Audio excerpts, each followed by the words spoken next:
Emma Carter's hands shook as she stared at the eviction notice taped to her apartment door. The bold red letters seemed to mock her. Final notice, 48 hours to vacate. She crumpled the paper and leaned against the peeling paint of the hallway wall, fighting back tears that threatened to spill. At 24, Emma had been working double shifts at Murphy's Diner for 3 years, trying to keep her head above water while caring for her 8-year-old brother, Tyler. Their parents had died in a car accident when Tyler was just 3, leaving Emma as his sole guardian. The insurance money had run out long ago, consumed by legal fees, funeral costs, and the daily struggle of raising a child on minimum wage. The medical bills from Tyler's recent asthma attack sat unopened on her kitchen table, adding another $1,000 to their already insurmountable debt. Her tips from the diner barely covered groceries, let alone rent, utilities, and Tyler's medications.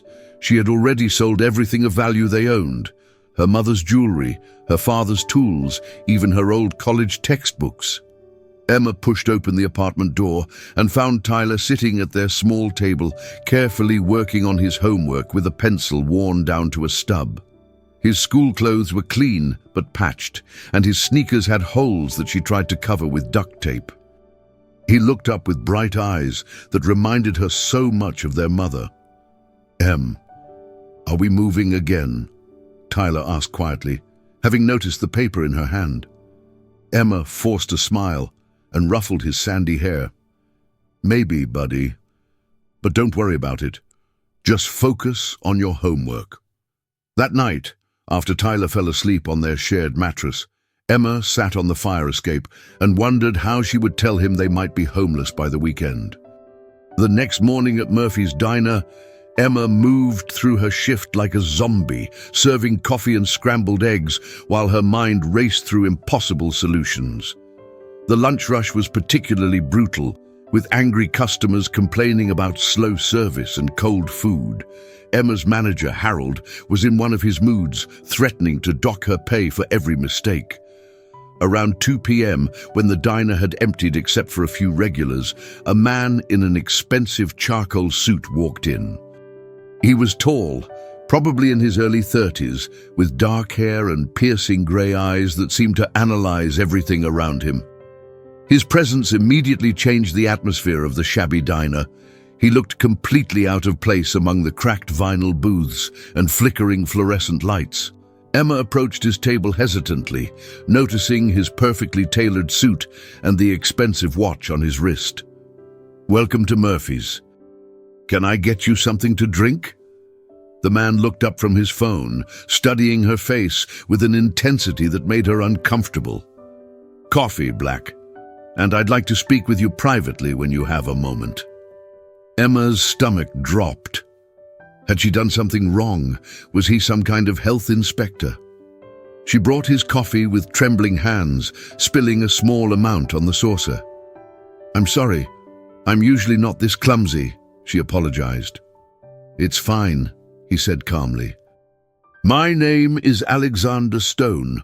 I have a proposition for you, Miss Carter." Emma's blood ran cold. How did he know her name? She hadn't introduced herself, and her name tag simply said M. Her mind immediately went to Tyler's safety, and she took a step back. "I think you have me confused with someone else," she said quickly. "No confusion," Alexander replied. "I know exactly who you are. Block 3. The proposition. 300 words." Alexander Stone gestured to the seat across from him. "Please sit down. What I have to say will change your life." Emma glanced around the diner nervously. Harold was in the back office, and the few remaining customers were absorbed in their own conversations. Against her better judgment, she slid into the booth, keeping her hands visible on the table. "I'll get straight to the point," Alexander said, his voice low and controlled. "I need a wife. You need money. I'm proposing a mutually beneficial arrangement." Emma's mouth fell open. "Excuse me?" A marriage contract, he continued, as if discussing the weather. 1 year. You live in my house, attend social functions as my wife, and in return I'll pay you $500,000. Plus, I'll cover all your current debts and your brother's expenses. Emma's heart pounded so loudly she was sure he could hear it. This is insane. You don't even know me. Alexander pulled out a manila folder and placed it on the table. Emma Carter, 24 years old. Guardian to Tyler Carter since age 21, currently facing eviction, medical debt totaling $37,000 and working 3 jobs to make ends meet. Your brother has chronic asthma and needs regular medical care that you can't afford. The color drained from Emma's face. How do you know all that? I make it my business to know, Alexander replied. I need someone who won't complicate my life with romantic notions. Someone who understands this is strictly business. In return, you'll have financial security and your brother will have everything he needs. Emma stared at the folder, her mind reeling. Why me? There must be thousands of women who would jump at this opportunity. Because you're not like other women, Alexander said simply. You have integrity. Block 4. The impossible decision. 300 words. Emma stared at Alexander Stone as if he had just sprouted wings. This is crazy. People don't just marry strangers for money. Of people marry for far worse reasons, Alexander replied coolly. At least this arrangement is honest about its intentions. He opened the folder and spread several documents across the table. Emma saw copies of her employment records, Tyler's medical files, and even their school transcripts. The thoroughness of his research was both impressive and terrifying. I don't understand why you need to get married at all, Emma said, trying to process the surreal situation. You're obviously wealthy. Can't you just date someone? A shadow crossed Alexander's face. Let's just say there are certain family obligations that require a wife. The arrangement would be completely professional. Separate bedrooms, minimal personal interaction. You'd essentially be a very well-paid actress. Emma's waitress instincts kicked in as she noticed Harold emerging from the back office, scanning the diner with his usual scowl. She couldn't afford to lose this job, not when Tyler needed dinner tonight. I need time to think, she whispered, starting to stand. Alexander's hand shot out, gently touching her wrist. You have until tomorrow. Your eviction notice expires the day after that. The reminder hit Emma like a physical blow. She looked down at the contract, the numbers swimming before her eyes. $500,000, Tyler's medical care, a roof over their heads, security for the first time in years. This is purely business? She asked quietly. Purely business, Alexander confirmed. 1 year, then we go our separate ways. You'll never have to worry about money again. Emma nodded numbly and hurried back to her customers, the contract burning in her mind like a brand. Block 5, the signing, 300 words. That night, Emma sat at her tiny kitchen table with Tyler sleeping peacefully in the next room. The contract lay before her, each page carefully read and reread. The terms were generous but clear. 1 year of marriage, public appearances as needed, complete discretion about the arrangement, and absolutely no romantic involvement. She thought about Tyler's inhaler, nearly empty and too expensive to refill. She thought about the hole in his shoe that was getting bigger every day. She thought about the stack of unpaid bills and the humiliation of asking for extensions that never came. At 7 a.m. the next morning, Emma called in sick to work and took the bus to the address Alexander had given her. The building was a gleaming tower of glass and steel in the heart of the financial district. Security guards in expensive suits ushered her to the top floor, where Alexander waited in an office that was larger than her entire apartment. You came, he said, not looking up from his computer. I brought the contract, Emma replied, placing the signed documents on his desk. Alexander finally looked at her, his grey eyes unreadable. "Are you certain about this decision?" Emma thought of Tyler's face when she had told him they were going on an adventure. "Yes." "Good. We'll be married this afternoon. A judge will perform the ceremony here, with my lawyer as witness. After that, you'll move into the mansion immediately." Emma's heart raced. "Today? But Tyler needs time to adjust, and I need to pack." "Everything will be taken care of," Alexander interrupted. "A car is already collecting your brother from school. Your belongings will be moved this afternoon. By tonight, you'll be Mrs. Stone." The reality of what she was doing finally hit her like a tidal wave. Block 6. The mansion. 300 words. The Stone Mansion was beyond anything Emma had ever imagined. Set on 20 acres of perfectly manicured grounds, the house itself was a masterpiece of classical architecture, with towering columns, marble steps, and windows that sparkled like diamonds in the afternoon sun. As their car pulled through the iron gates, Emma felt like she was entering another world. Tyler pressed his face against the window, his eyes wide with wonder. Is this really where we're going to live?" Emma squeezed his hand, still wearing the simple platinum band that Alexander had placed on her finger during their 5-minute ceremony. "For a while, buddy." Alexander had been silent during the ride, focused on his phone and seemingly uninterested in his new wife and her brother. Emma wondered if this cold detachment was how their entire marriage would be. The interior of the mansion was even more impressive than the exterior. Crystal chandeliers hung from coffered ceilings, Persian rugs covered marble floors, and original paintings adorned every wall. A staff of 6 greeted them at the door, led by an elderly woman named Mrs. Henderson, who had been the head housekeeper for 15 years. "Welcome home, Mrs. Stone," Mrs. Henderson said warmly, though Emma could see the curiosity in her eyes. "I've prepared rooms for you and young Tyler." Alexander finally spoke. "Show them to their quarters. Dinner is at 7. I expect you both to be properly dressed." With that, he disappeared up a grand staircase, leaving Emma and Tyler alone with the staff. Mrs. Henderson's expression softened immediately. "Don't mind him, dear," she whispered. "He's been difficult since his father passed. Come, let me show you to your rooms. I think you'll find everything you need."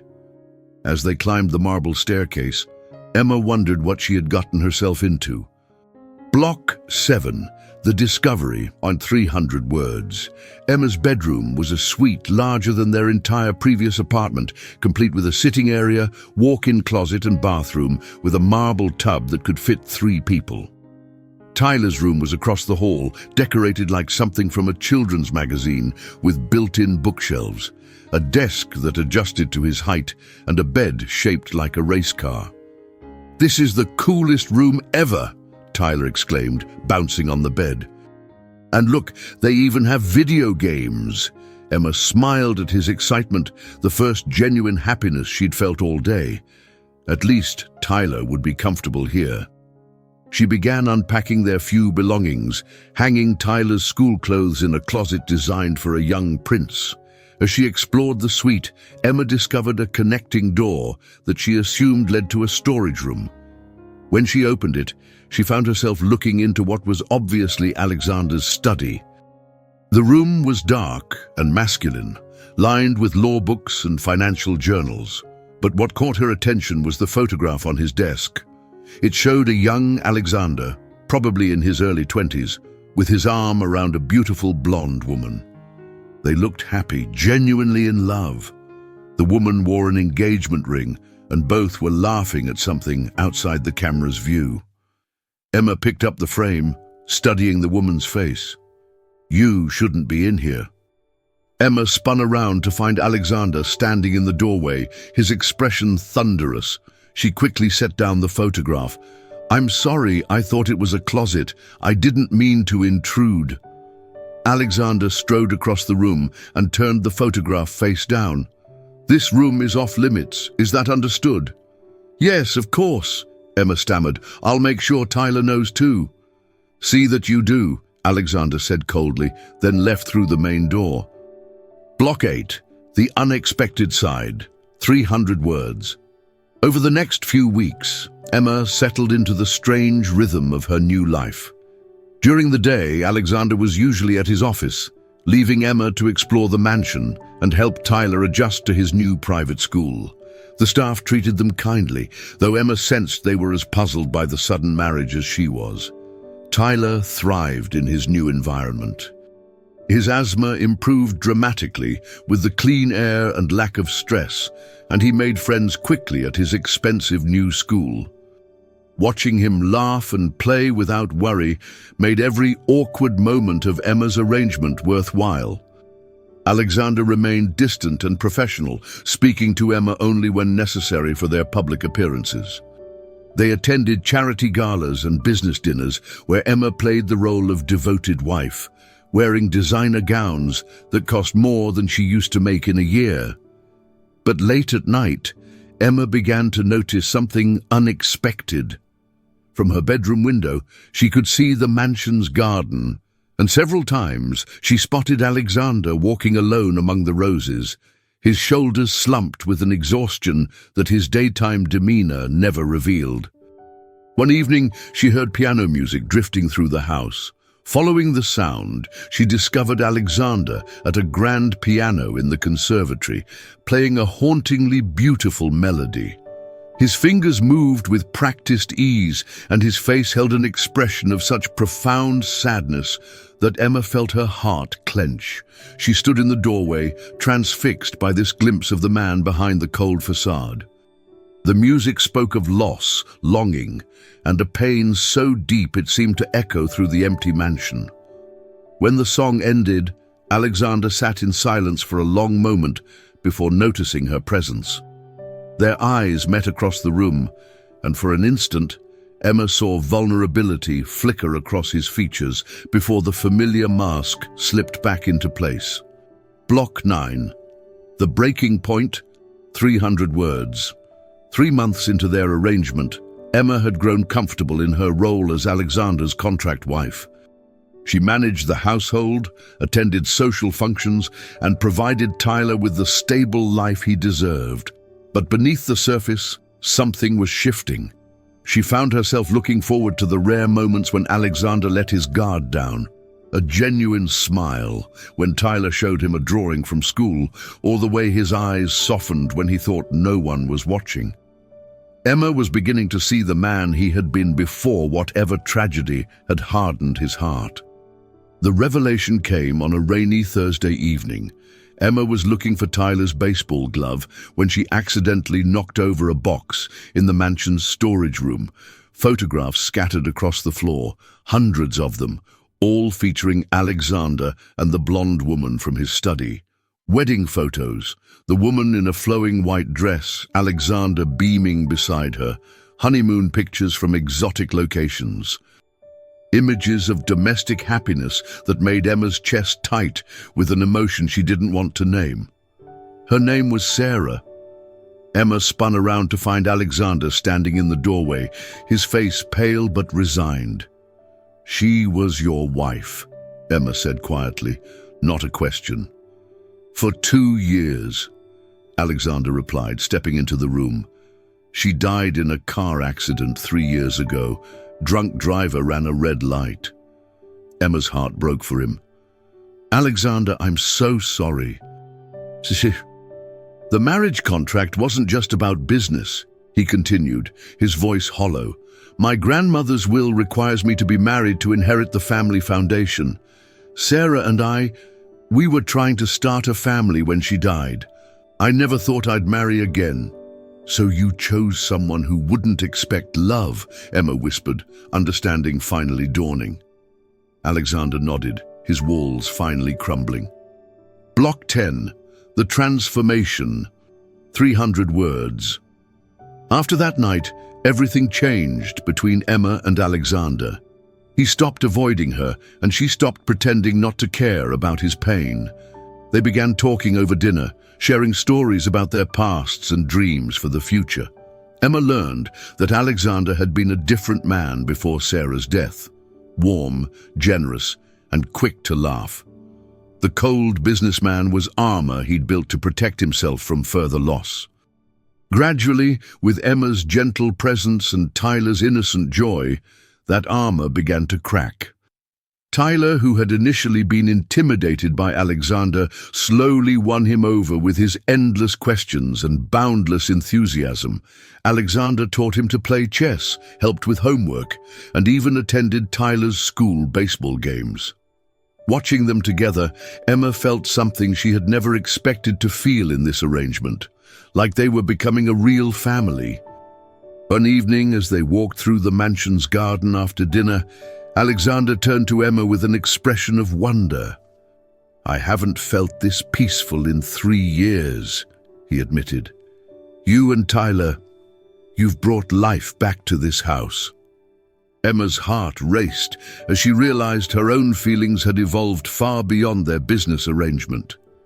"Alexander, I know this wasn't part of our contract," he said quickly, "and I know it's not fair to you. But somewhere along the way, this stopped being pretend for me."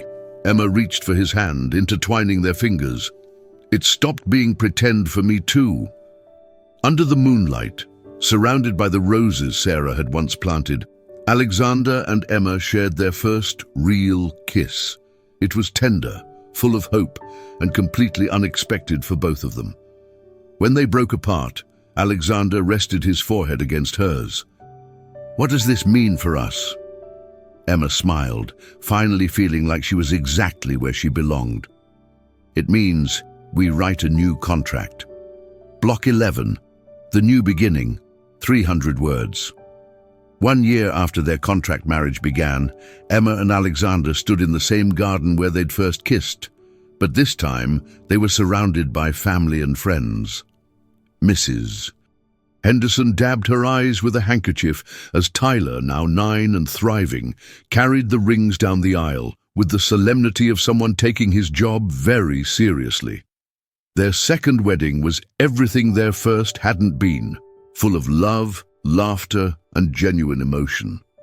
Alexander's smile was radiant as Emma walked toward him in Sarah's wedding dress, which she wore with his late wife's blessing, symbolically represented by the roses from her garden that decorated the altar.